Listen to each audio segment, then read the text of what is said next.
Visiting California can be a double-edged sword. Sure, it has some nice beaches, but it's also expensive, the traffic is bad, and there are some of the worst and most dangerous tourist traps in the world. We visited California to show you how bad it really is. As we continue our journey through America, our next stop is the Golden State. San Francisco is one of the most iconic American cities. It sits on the northern tip of the San Francisco Peninsula, bounded by the Pacific Ocean to the west, San Francisco Bay to the east, and the Golden Gate Strait to the north. The city is known for its hilly landscape, which provides amazing panoramas at every turn. The city's urban environment is defined by 43 hills, such as Nob Hill and Russian Hill. Lombard Street, famously called the crookedest street in the world, is a prime example of the city's steep and curving roads. San Francisco is a foggy city. They even named the fog Carl. I mean, out of all the names they could have picked, they went with Carl? It's like they weren't even trying. Originally a modest Spanish mission and presidio, the city was named for Saint Francis of Assisi. But what really made San Francisco famous was the California Gold Rush of 1849.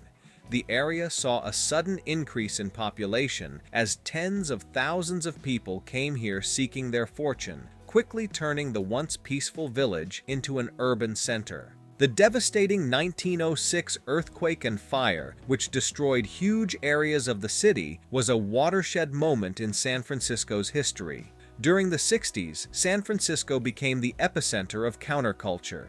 Beat poets, hippies, and activists made it their playground. These days, the city's primary counterculture involves protesting the price of avocado toast and begging tech companies to slow down their quest to turn every Victorian house into a startup hub. Speaking of tech companies, thanks to the tech boom, housing prices have shot through the roof, making affordable an ancient relic of the past.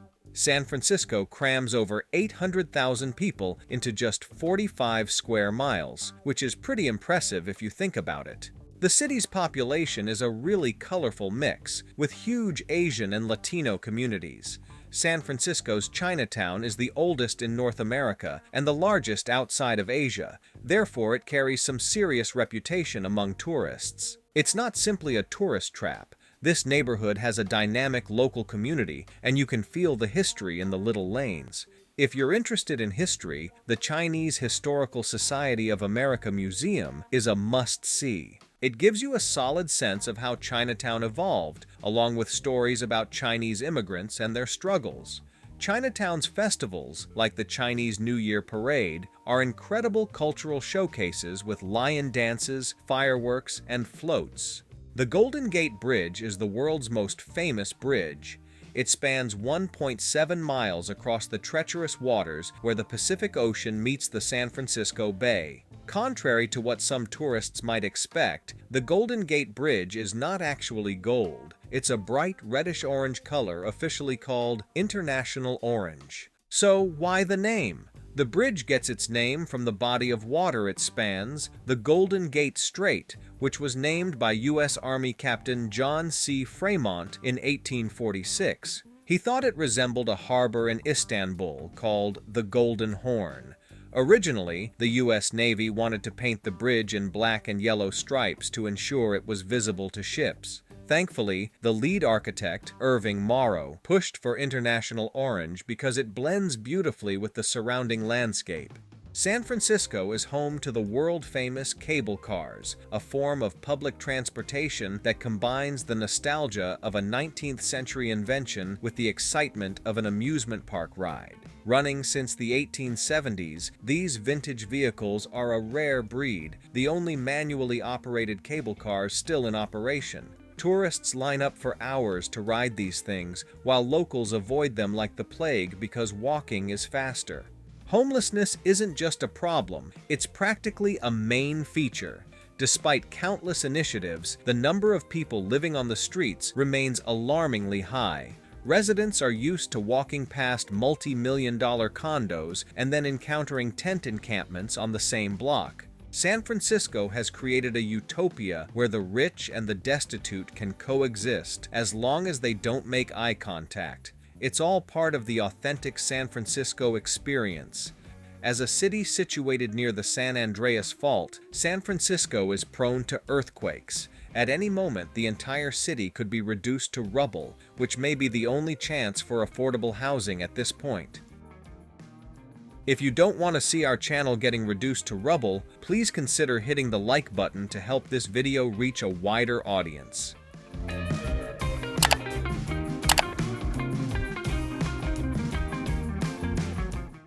Alcatraz Island, sitting in the icy waters of San Francisco Bay, is one of America's most infamous former prisons, and for good reason. It functioned as a federal penitentiary from 1934 to 1963, specially crafted to house the crème de la crème of criminals. With its middle-of-nowhere location, freezing waters, and currents strong enough to humble even the most optimistic escape artists, Alcatraz was the perfect spot for a little time out. But by the 1960s, the upkeep was starting to burn a hole in the federal wallet and was closed. What was once a fortress for the irredeemable is now a hotspot for tourists, over 1 million of them, eager to experience what it's like to visit prison minus the lifetime sentence. Perfect! You'll walk into a 6 by 10 foot cell and think, wow, this is even smaller than my San Francisco apartment. Of course, no historic prison worth its weight in iron bars is complete without a few ghost stories. Alcatraz is rumored to be one of the most haunted places in America, and if you're lucky, or unlucky, you might catch a glimpse of a shadowy figure or hear unexplained footsteps. The California state flag, also known as the bear flag, is one of the, should we say, more recognizable state flags in the U.S. With its solid red stripe at the bottom, lone star, and a somewhat menacing-looking bear, it's easy to see why someone might look at it and think, wait, is this one of those former Soviet republics? But no. Despite the red accents and the authoritarian-looking bear, this is the proud symbol of the Golden State, not some rogue Eastern European nation. To understand the evolution of the California flag, we need to jump back to the mid-1800s. California wasn't always a part of the United States.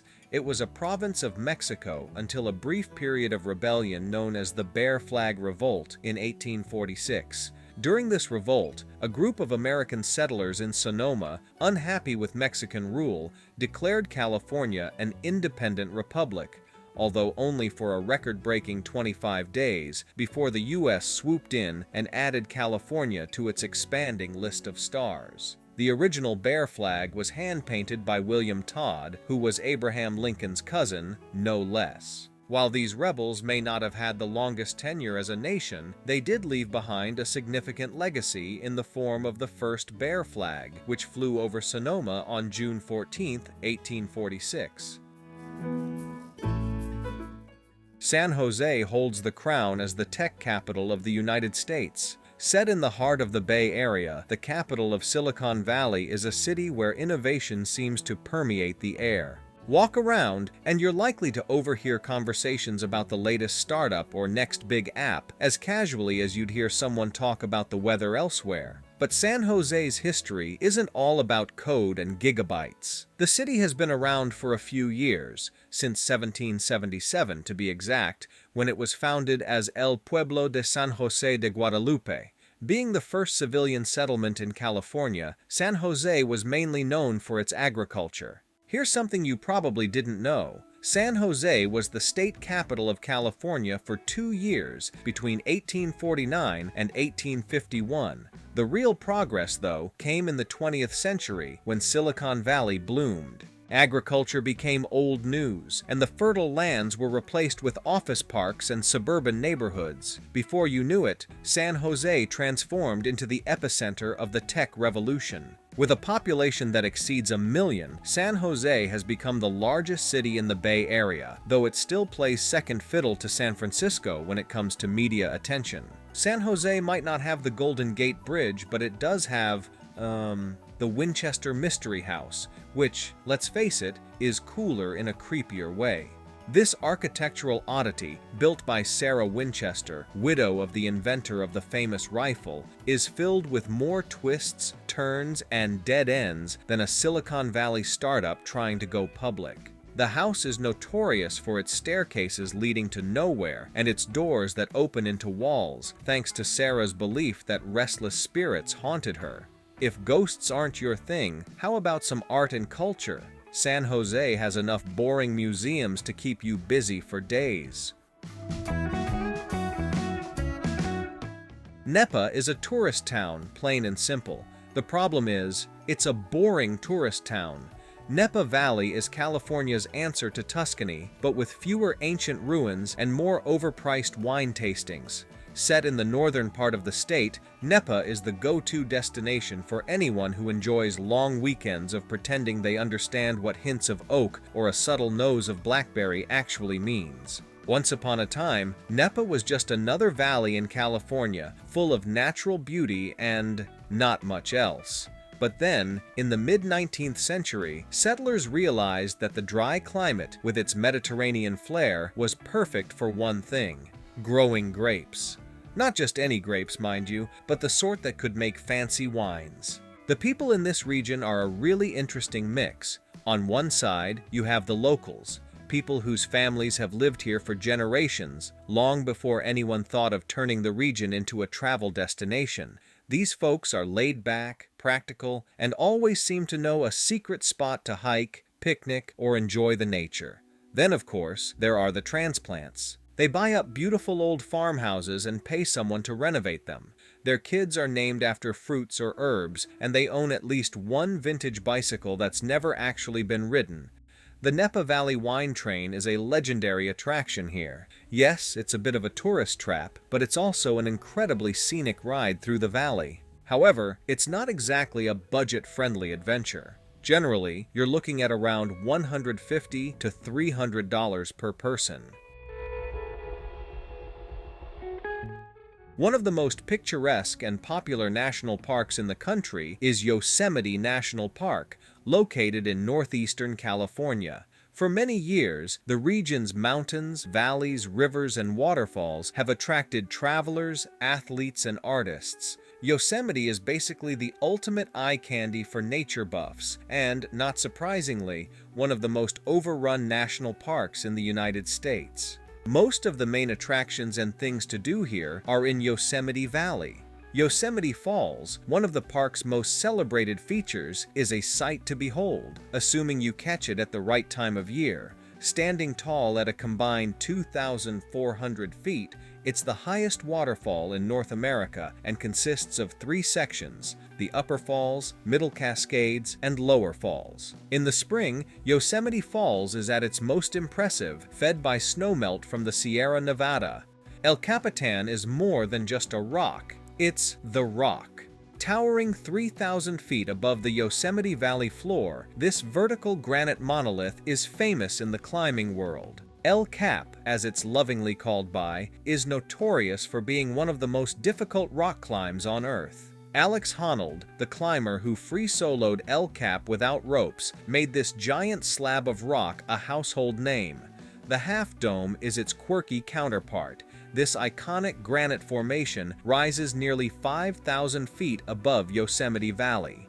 It's often described as a half dome because it really does look like someone chopped off its other half. The hike to its top is not for the faint of heart. It's a grueling 16-mile round-trip adventure that can take anywhere from 10 to 14 hours. The real fun starts at the final stretch, where a set of cables help climbers make their way up the near-vertical rock face. The cables are as much a test of nerves as they are of strength. One misstep, and it's a long, unhealthy tumble down.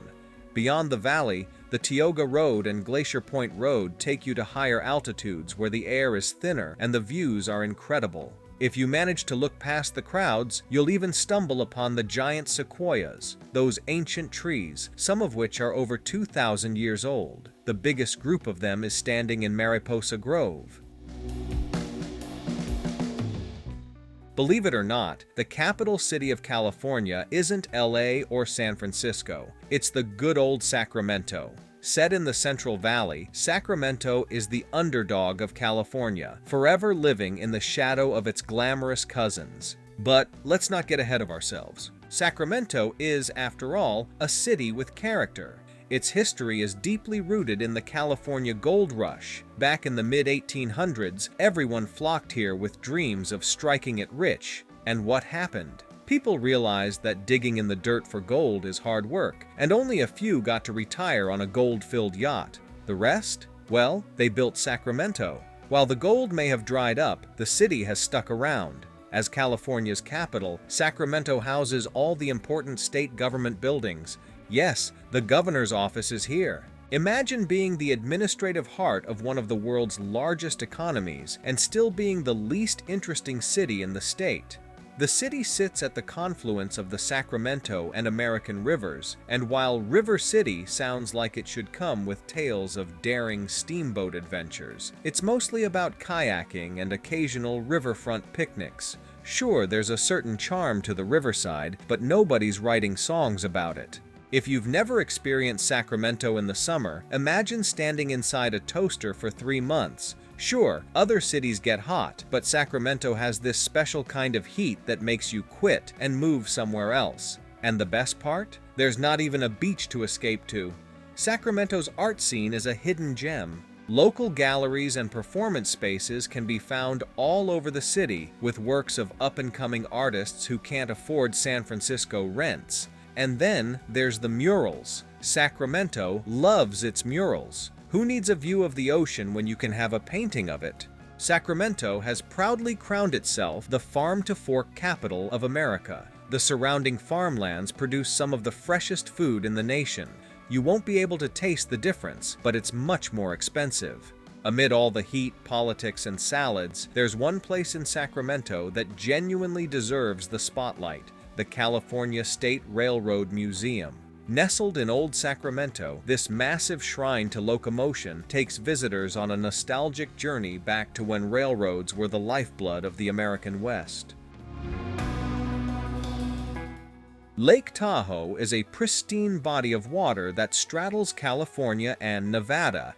You'd think it's a tropical paradise, but let us assure you, the temperature rarely rises above 50 degrees Fahrenheit. So, while it might look inviting on a hot summer day, jumping in is about as refreshing as being dunked in liquid nitrogen. And if you think that's an exaggeration, let's talk about cold shock response. It's a thing that happens when your body decides to rebel against you after you take the polar plunge. Hyperventilation, loss of motor control, possible drowning.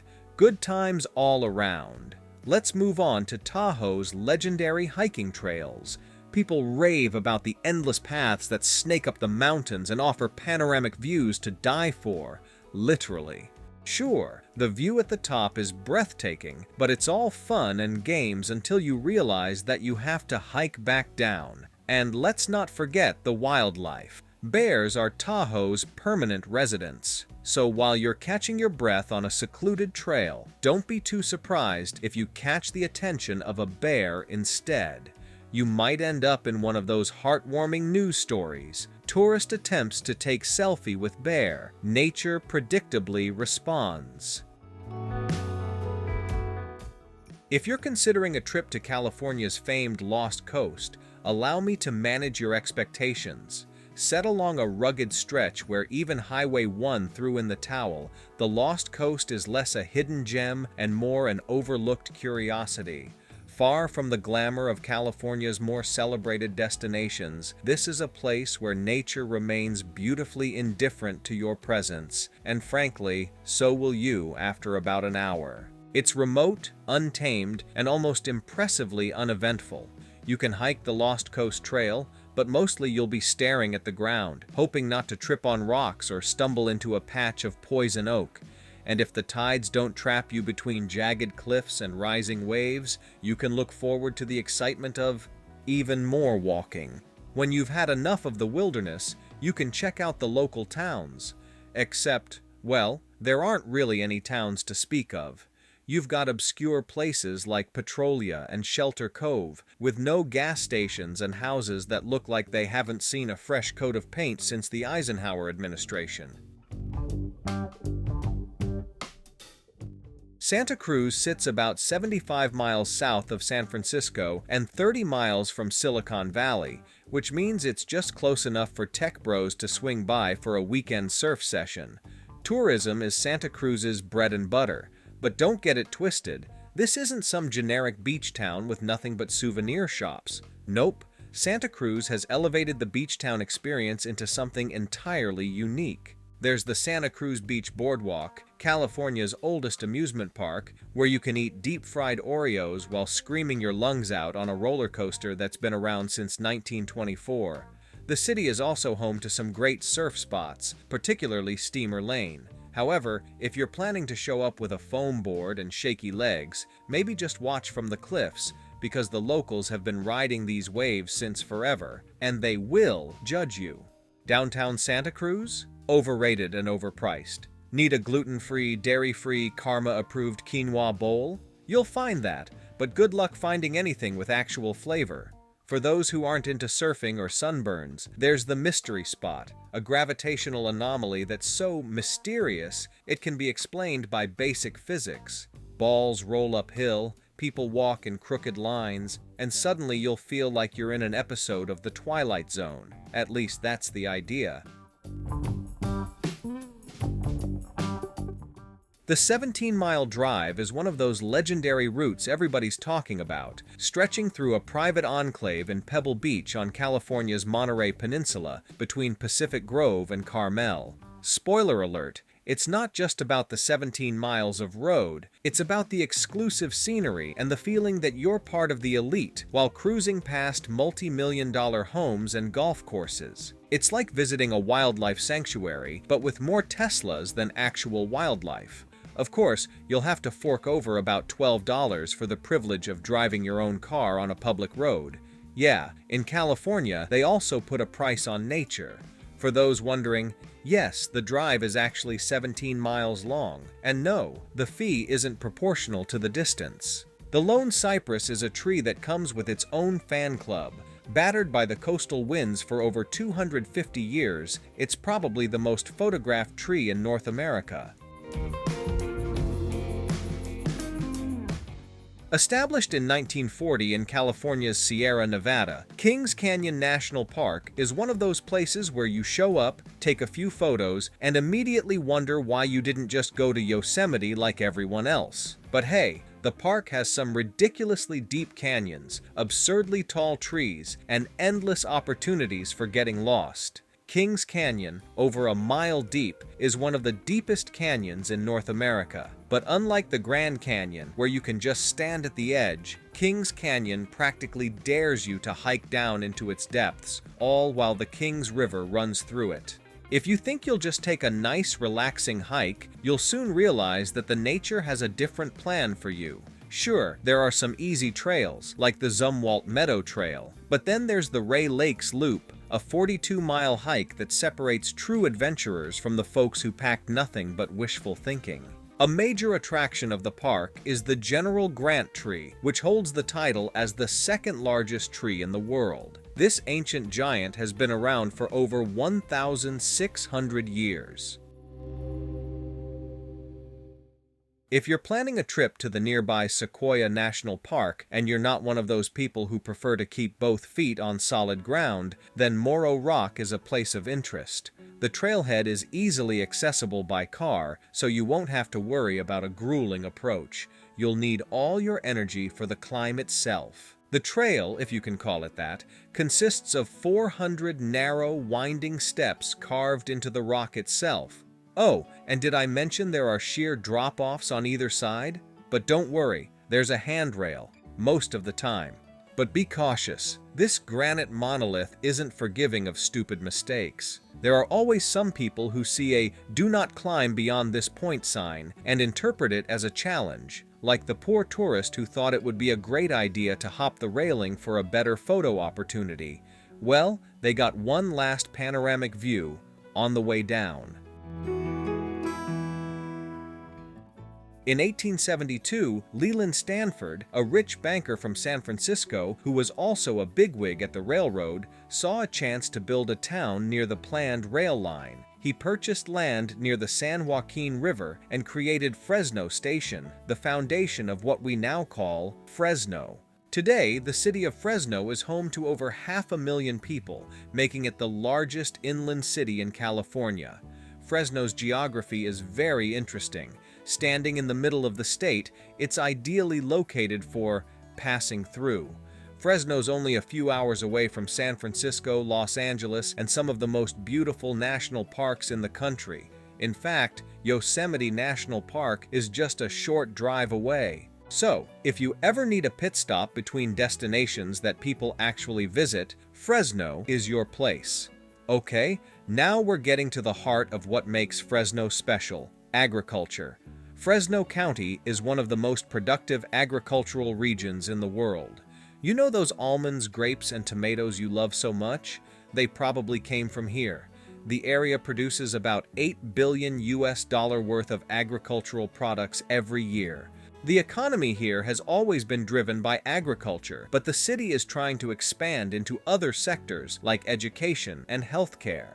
Unemployment in Fresno tends to be higher than the state and national average, often due to the seasonal nature of agricultural jobs. If you're hoping to find a booming startup scene, well, keep driving west.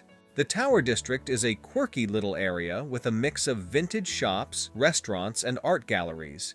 It's Fresno's hipster enclave, where you can catch an indie film or a local band playing at a dive bar. Fresno State University is a major hub in the area, and the Bulldogs have quite the loyal fan base. The public transportation system is, a work in progress. Fresno Area Express provides bus service around the city, but the buses tend to run infrequently and are often late. The high-speed rail project has been in the works for years, but delays and budget issues have made it a bit of a running joke. By the time it's finished, teleportation might be the faster option.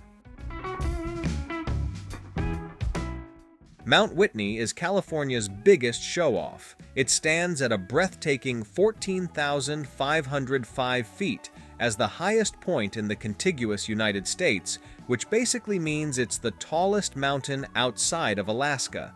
For mountain nerds, Whitney belongs to the category of 14ers, a list of U.S. peaks over 14,000 feet. The mountain was named after Josiah Whitney, California's state geologist back in the 1860s, though he didn't have the guts to climb the thing himself. But thanks for the paperwork, Josiah. The first documented ascent was made in 1873 by Charles Bagolle, A.H. Johnson, and John Lucas, three fishermen who accidentally became legends. As a part of the Sierra Nevada range, it stretches its lanky limbs in the general direction of Lone Pine, a small town that probably owes its existence to Whitney and its parade of climbers. There's something almost masochistic about climbing Mount Whitney, especially if you're doing the most popular route, the Whitney Portal Trail. This trail is classified as a non-technical hike, meaning you don't need ropes or climbing equipment to reach the summit. It's a 22 miles round trip and gains over 6,000 feet in elevation. Climbing all the way up isn't for the faint of heart or legs. It's grueling and it's punishing. But for those who reach the summit, the payoff is a view that stretches for miles, a sense of achievement that lasts, and the right to casually drop, "Oh yeah, I've climbed Mount Whitney," into conversations at parties. There's a Smithsonian Institution shelter at the summit built in 1909, where hikers can take cover during lightning storms.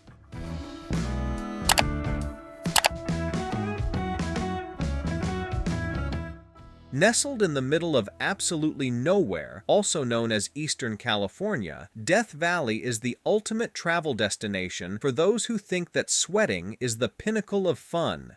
Death Valley is located along the California-Nevada border, making it a convenient stop for people fleeing Las Vegas' glitzy lights or California's coastal cool. At over 3,000 square miles, Death Valley National Park is the largest national park in the contiguous United States, which gives you plenty of room to roam or get lost, which is a far more likely outcome. The park also includes some lovely mountains and salt flats, but let's not sugarcoat it. Death Valley is hot. As part of the Mojave Desert, It's famous for holding the record for the hottest temperature ever recorded on Earth, a balmy 134 degrees Fahrenheit, or 56.7 degrees Celsius for our European friends. The winter, however, brings some relief, dropping down to a chilly 65 degrees Fahrenheit, perfect sweater weather if you enjoy sweating in sweaters. Tourists also flock to spots like Badwater Basin, the lowest point in North America at 282 feet below sea level. Then there's Zabriskie Point, where you can stand and just stare pointlessly at the sun-scorched landscape. For the more adventurous, hiking trails and sand dunes await. Just make sure you carry plenty of water, roughly your body weight in gallons, and watch out for wildlife who are much better at surviving here than you are.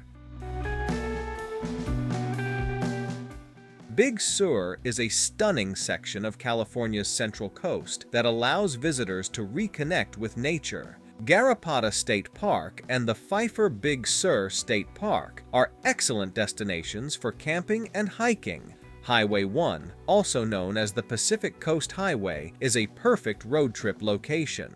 This route stretches over 600 miles from Orange County to Mendocino County and is best known for its section through Big Sur, where it stays attached precariously to the cliffs between the Pacific Ocean and the Santa Lucia Mountains. For decades, Big Sur has been the haven for those seeking solitude, inspiration, or a convenient place to escape societal expectations. It's where Henry Miller wrote novels, and Jack Kerouac contemplated life while probably nursing a hangover.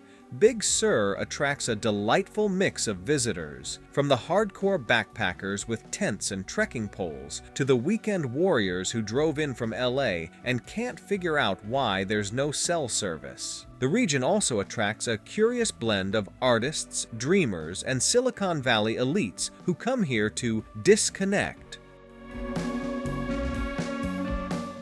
Santa Barbara sits in the southern part of Santa Barbara County and is part of what is often called the American Riviera. Tourists come here for the beaches, and the city's coastline is like something out of a travel brochure. Santa Barbara has a reputation for attracting the rich and famous, and tourists are more than happy to rub elbows with the elite. The luxury factor here is subtle but noticeable. While most cities buzz with life, the people here prefer to chill. Softly, quietly, and preferably in a way that won't disturb anyone's afternoon nap. After all, this is where retirees, wellness gurus, and people who have made it come to escape, not to do things.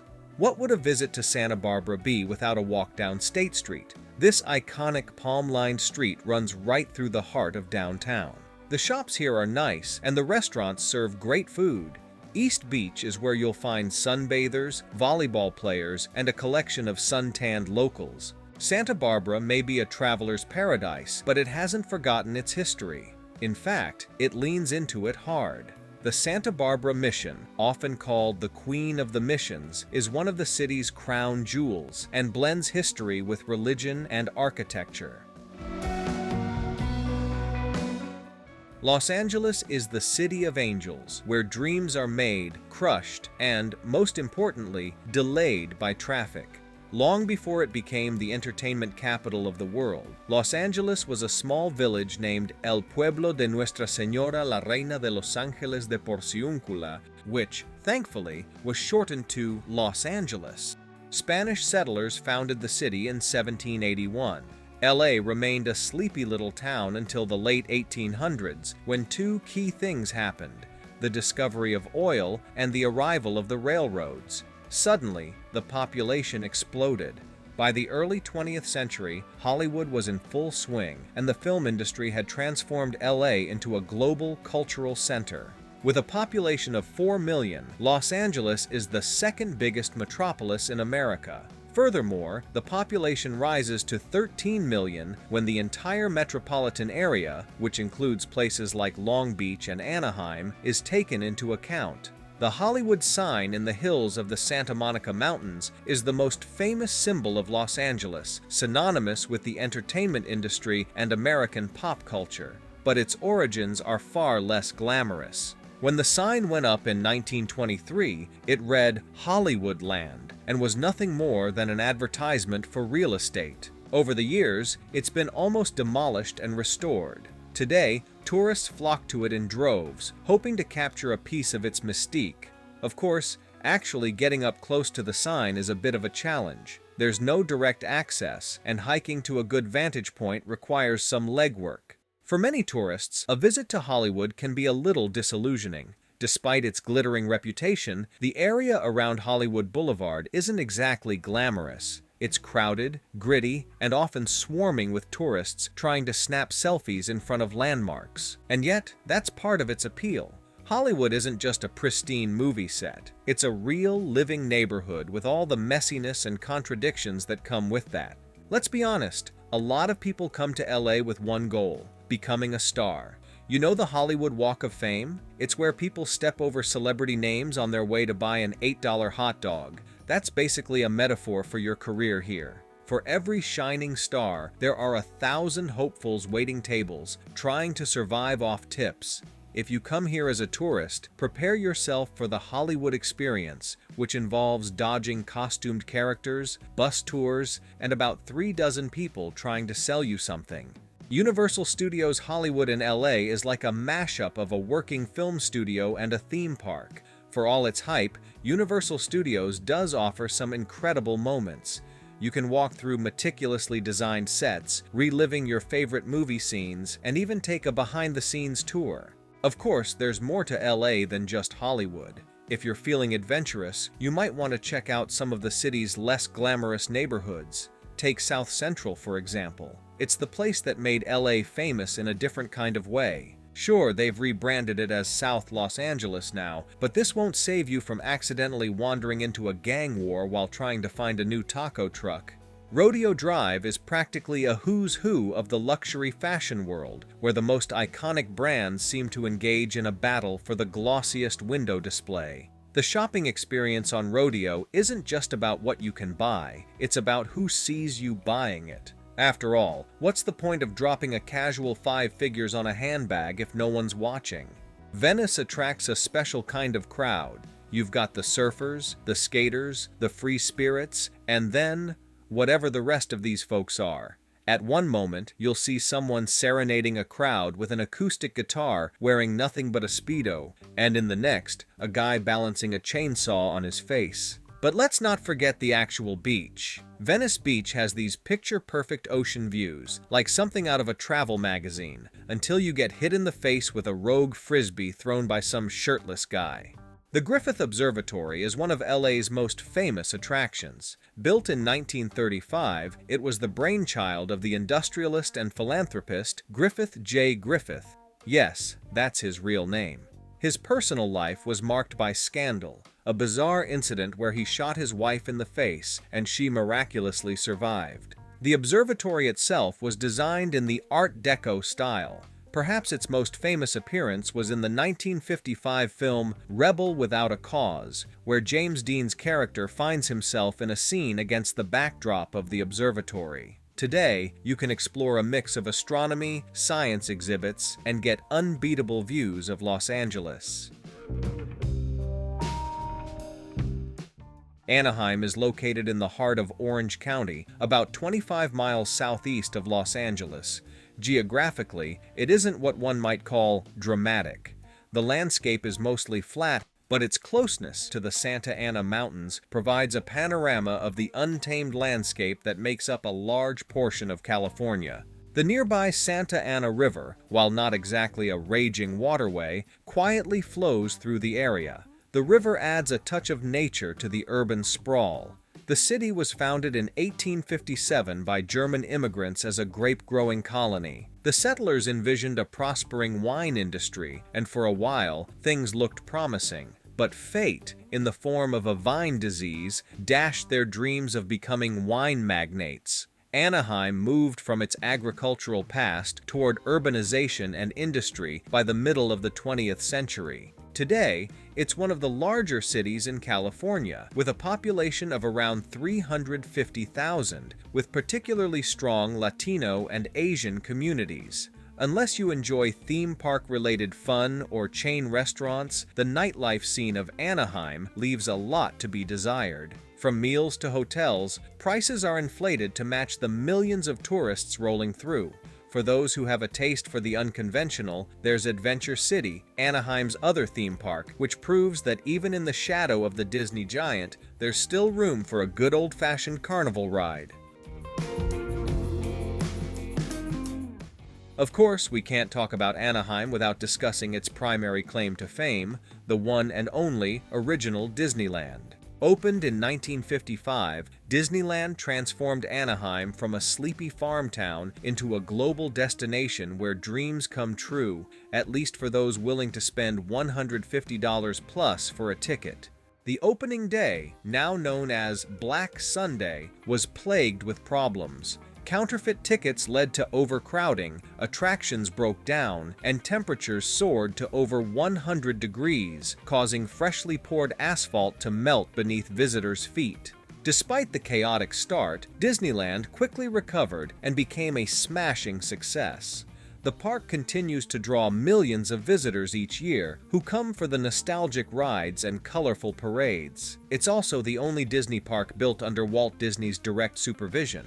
However, Disneyland isn't really the happiest place for your wallet. As of 2024, a one-day ticket to Disneyland can set you back anywhere from $150 to over $200, depending on the season. But that's just the beginning. From food to souvenirs, Disneyland has perfected the art of separating visitors from their hard-earned money. For Anaheim, Disneyland is both a blessing and a curse. It brings jobs, revenue, and international recognition, but it also clogs the streets, raises prices, and sometimes overshadows the city itself. Palm Springs is located in the Coachella Valley, about 100 miles east of Los Angeles, set between the San Jacinto and Santa Rosa mountain ranges. The city is part of a larger area known as the Greater Palm Springs region, which includes nearby towns like Palm Desert, Rancho Mirage, and Indian Wells. Let's start by addressing the obvious. Palm Springs isn't exactly a cutting-edge city where skyscrapers soar and tech startups bloom. It started to appear on the map in the mid-1800s, when American settlers began arriving in the Coachella Valley. The U.S. government established the Southern Pacific Railroad in the 1870s, connecting the region to Los Angeles and other growing cities. The heyday of Palm Springs was back in the mid-20th century when Hollywood stars like Frank Sinatra, Marilyn Monroe, and Elvis Presley made it their personal playground. The old glamour is long gone, but the city's architectural pride, mid-century modern homes, still stand tall. There are entire tours dedicated to these homes, many of which were once owned by celebrities during the city's heyday in the 1950s and 60s. Let's be real. If you're under the age of 50 and find yourself in Palm Springs, you're either lost or attending a festival. The nightlife exists, sure, but don't expect any fun here. But for retirees, this is heaven. The city offers spas, relaxation, and a nice social scene. With more than 100 golf courses dotting the desert landscape, it's a golfer's paradise. The easiest way to reach Palm Springs is by flying into the Palm Springs International Airport. Yes, they have an airport here. It's small, chic, and as low-key as the city itself. If you've ever dreamed of swimming in the pool in the morning and playing in the snow in the afternoon, the Palm Springs Aerial Tramway should be at the top of your California bucket list. Because, honestly, how many chances do you get to potentially sunburn and freeze all in the same day? Here in California's desert regions, elevation is the name of the game. The higher you go, the colder it gets. So why not challenge your body to experience two extreme climates in a matter of hours? It's practically a survival experiment. The tramway takes you on a 2-mile journey, hauling you up to 8,600 feet on Mount San Jacinto. Perfect for those who like their thrills with a side of vertigo. And it's not just any tram. The cars rotate as they ascend, ensuring a 360-degree view so you can fully appreciate the beauty. Fun fact, this is the world's largest rotating tramway, so if you're going to freak out at heights, at least you're doing it on the biggest one. Once you've reached the top, you have two choices: embrace your inner mountain goat and explore over 50 miles of hiking trails, or if you're feeling less heroic, enjoy the jaw-dropping views over a meal at one of the restaurants. Either way, it's some of the best hiking or eating near Palm Springs. When you hear the words Joshua Tree, what comes to mind first? If your answer is the U2 album, congratulations, you're like most people. Joshua Tree National Park, located in Southern California, is the meeting place of two separate desert ecosystems, the Mojave and the Colorado, in a huge area of harsh majesty. The park spans 1,200 square miles and features strange formations of stone, starry night skies, and of course, the famed Joshua trees. Fun fact, these are not trees at all, but rather a yucca plant that only grows in the Mojave Desert. The tree's spread branches were regarded by early Mormon immigrants to resemble the biblical Joshua praying, thus their name. They are now a symbol of adaptability, having thrived in one of the toughest conditions on Earth. Despite their resilience, Joshua trees are now facing threats from climate change. So, if you want to see these bizarre and beautiful plants in all their glory, it's worth making the hike to the park soon, before they become as rare as a good U2 album. Visitors can hike through endless trails and climb rocks with crazy names like Skull Rock. While Joshua Tree lacks the vast herds of bison and wolves found in other national parks, it does feature some unique desert critters. Coyotes roam the drained plains, sneaky as ever, and rattlesnakes sunbathe on rocks, so maybe it's not a bad idea to watch your step. If you're lucky, you may even see a desert tortoise. San Diego is perfectly positioned in the southwestern corner of the United States, just in case you wanted to escape to Mexico for some reasons. The most frequented border crossing in the U.S. is the San Isidro Port of Entry between San Diego and Tijuana. It's actually one of the busiest land border crossings in the world. The city is home to 1.5 million people and is the second largest city in California. Father Junipero Serra and other Spanish missionaries founded the first mission in 1769, which laid the groundwork for modern-day San Diego. The earliest of California's 21 missions, the Mission San Diego de Alcalá, is an important historical landmark and is still standing today. Over the years, the city has seen it all, from Spanish colonialism to Mexican rule to becoming part of the U.S. in 1848. A few treaties and skirmishes later, San Diego was transformed into a U.S. military stronghold. The military presence has shaped much of the city's infrastructure and industry.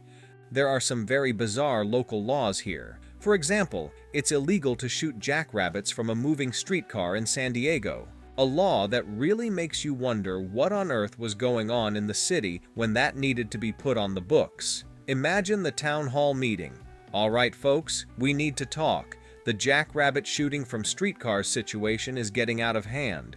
But San Diego isn't all about military and bizarre laws. The city also hosts Comic-Con, the world's largest pop culture convention, where introverts pay money to stand in lines surrounded by thousands of other introverts.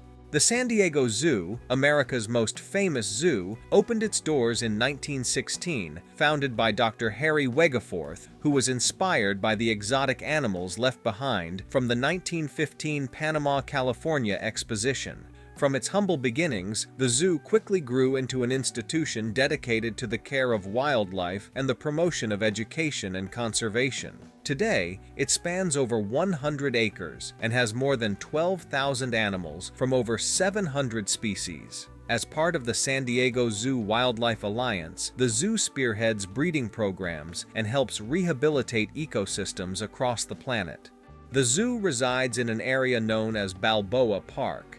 The park became famous when it hosted the 1915 to 1916 Panama, California Exposition, a celebration of progress and innovation, back when progress meant railroads and steam engines, not online shopping and robots taking our jobs.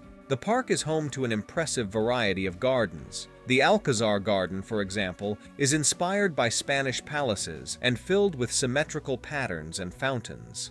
With over 70 miles of coastline, San Diego is basically one big beach party. Mission Beach is a classic SoCal beach experience. With its boardwalk, iconic roller coaster, and wide stretch of sand, Mission Beach is as touristy as it is fun.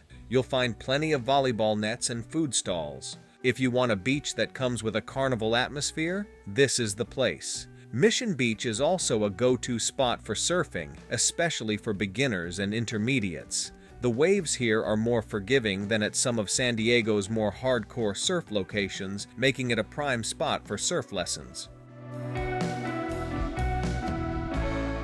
Do you think California's the worst state to live in? Leave a comment and let us know. If you love this video, please consider hitting the like button to help our channel grow. You can also watch other episodes of our journey through America.